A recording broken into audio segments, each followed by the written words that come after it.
Hi guys, I'm Philip. So today I'm going to talk about how to set the material in SKP file. Then you can change in here or change in the AiHouse. Okay, like this. Okay.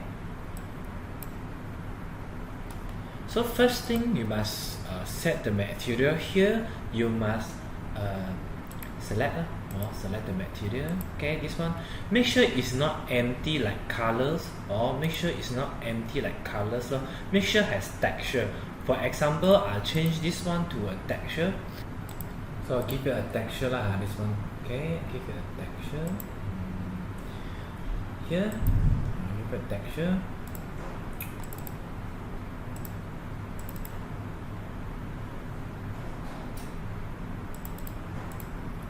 Give it a texture.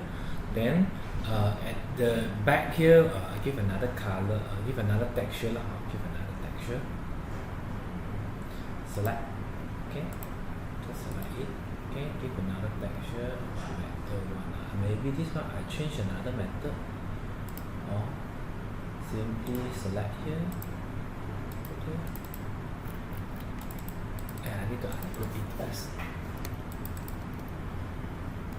Okay, this one, right click, explore.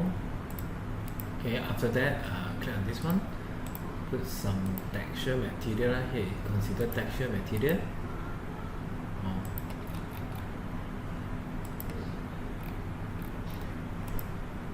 Okay. Okay. We're almost done. Okay. After that, remember group back. This one group it back. Okay. Right click, make group, navigate one group.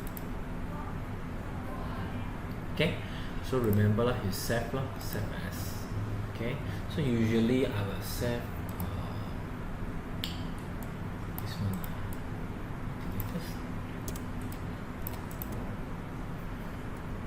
Delete 2, 3, 4, 5. Save as 0015 also can save as. Okay, so save already, then this one can exit. So we come back to here. Let's say we have successful upload. Okay, then I drag the fence, move it down a bit. Then you can change the material like this. Just drag the material. Maybe this one I drag some wood texture like this. See? Okay. This one I want to make it black, making little black color. Okay. Thanks for watching. Bye.